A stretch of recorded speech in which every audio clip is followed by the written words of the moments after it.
Hi, my name is Alice, and today I'd like to give a brief explanation about a few expressions with the word fait.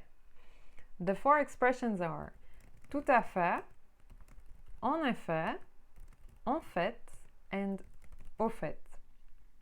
So, to start with tout à fait, it can have two meanings. One is completely, the other one is exactly.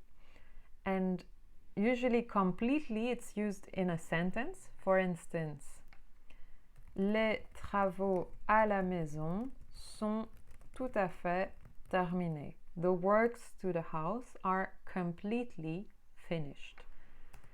If someone would ask me, as-tu informé les voisins des travaux à la maison? Did you inform the neighbors about the works to the house? I could say tout à fait. Or I could say tout à fait, je les ai informés. I'm not going to dive deep down into grammar, but I want you to notice that in this case, informé does not take an S, and in this case it does.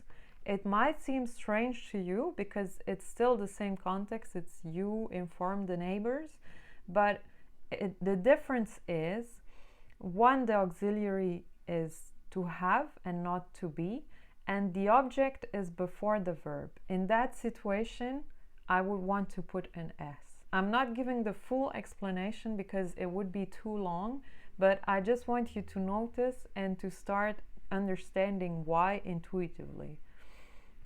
Then en effet means indeed. For instance, if I have an hypothesis and someone validates, for instance, you studied in that university, indeed I studied there. For example, tu as étudié l'architecture à la Cambre, non? You studied architecture in La Cambre, which is a school in Brussels. En effet, j'ai étudié là-bas. Indeed, I studied there. En effet, j'ai étudié là-bas. The two last ones, en fait and au fait, are things we use mostly when we speak and we don't really write them. The first one means actually. For instance, en fait, je n'étais pas là hier. En fait, je n'étais pas là hier. Actually, I wasn't there yesterday.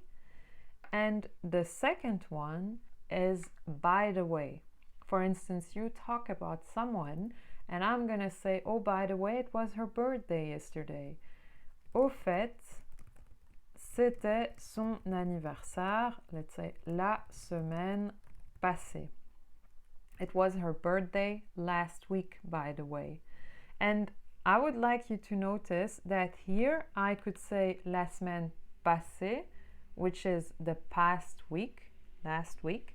And I could also say last week because I could say la semaine dernière, which is last week literally. Both are correct, just like in English.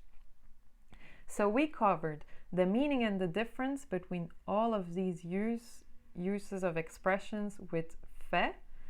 Fait can also be a noun, so it can be plural. So it's not, what you saw are not the only ways to write it, but I think they are the most common expressions with the sound fait.